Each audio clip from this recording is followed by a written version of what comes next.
mucosal injury. And then we're going to start with peptic ulcer disease. We have etiology of peptic ulcer disease. The first one is Helicobacter pylori infection, NSAIDs overuse. So I know you know the meaning of NSAIDs, which is non-steroidal anti-inflammatory drug. And then you have smoking, alcohol, stress, and Zollinger-Ellison syndrome. And then we go to pathophysiology of peptic ulcer disease. We have distribution of mucosal barrier, gastric acid and pepsin penetrate mucosa, inflammation and ulceration, and healing impaired by continuous injury. And then we have clinical features. Clinical features of peptic ulcer disease include epigastric pain relieved by eating in duodenal ulcers. You have nausea, you have bloating, you have hematemesis. Hematemesis refers to the vomiting of blood, while melena refers to the blood in stool. Blood in stool, something like that. And then you have complication of PUD.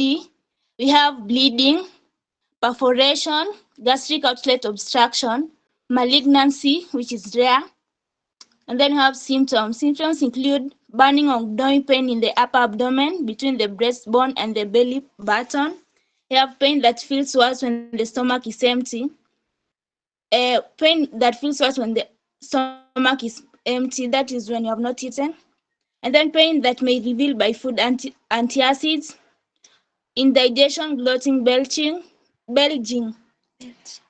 And then acid reflux and heartburn.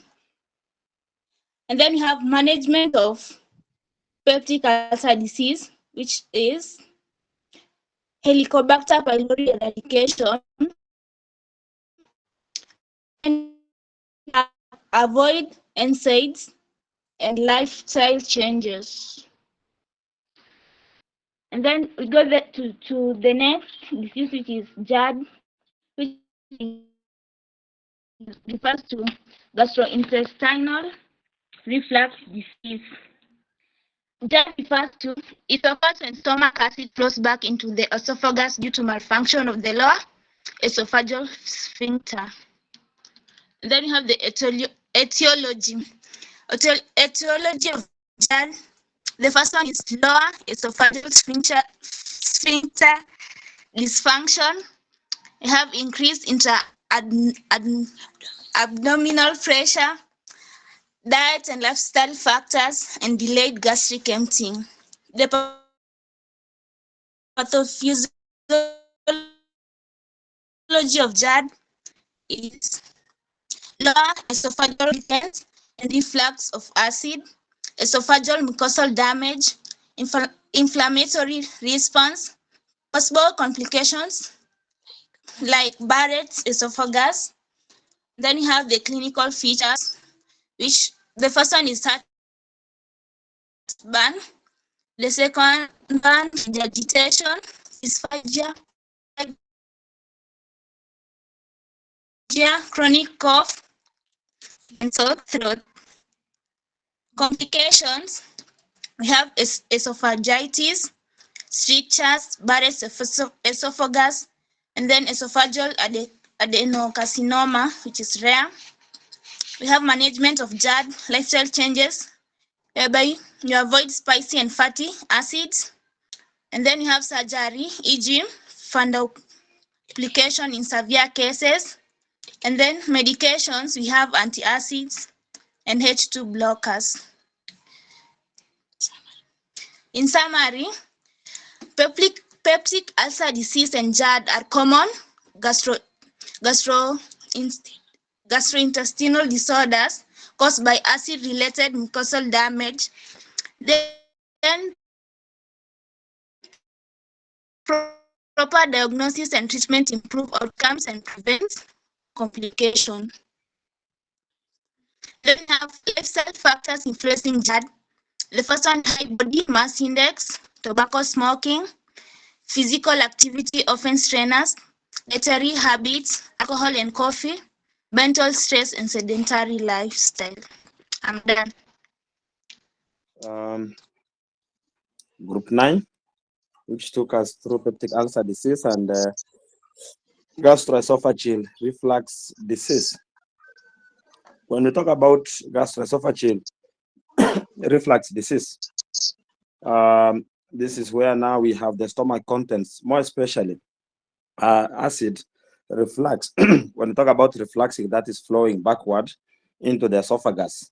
And that's going to lead to symptoms like heartburn and also probably esophageal damage because of the acidity of the contents that reflux.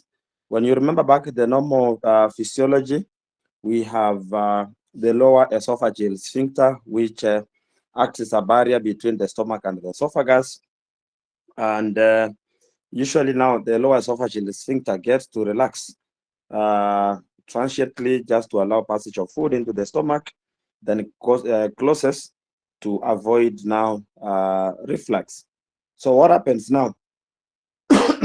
Sorry, in gastroesophageal reflux disease, one of the things is that maybe there is incomplete incompetent lower esophageal sphincter, meaning that it becomes weak or relaxes inappropriately, and that gets to allow the gastric contents to reflux into the esophagus. Or there is delayed gastric emptying, where we have now that slower movement of the food from the stomach to the intestines. And because of that sluggish movement of the food from the stomach into the intestines, it increases the gastric volume, and that's going to increase the gastric pressure, and that's going to promote now the reflux, the backflow. Or in cases where a patient has hiatal hernia, where a part of the stomach, if you know what hernia is, part of the stomach now moving above the diaphragm, and that's going to affect the lower esophageal sphincter. Or in case of increased intra-abdominal pressure, like in cases of obesity, in cases of pregnancy, or putting on tight clothing, which exerts pressure, and that pressure is going to overcome the lower esophageal sphincter, and that's going to push the gastric contents upwards. Or in case of reduced esophageal motility, where there is impaired now esophageal peristalsis, which now slows the clearance of that reflux materials. All those now are what leads to the reflux of the gastric contents into the esophagus, and that's now what presents as GERD. Of course, patient is going to present with heartburn, which is the classic symptom for gastroesophageal reflux disease. There'll also be regurgitation. Then peptic ulcer disease, that is now open sores or ulcers in the mucosal lining of the stomach and also the duodenum because of the corrosive effects of the gastric acid. Of course, we know the stomach and duodenum having those mucosal defenses which protect the linings against the acid and also pepsin.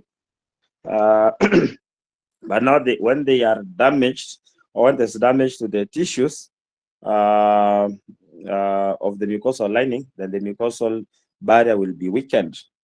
So that now will now affect the patient, and most times could be because of, like I've said, disruption of the mucosal barrier, when now those protective mechanisms of the mucosal lining are weakened or overwhelmed, mostly caused by things like H. pylori infection,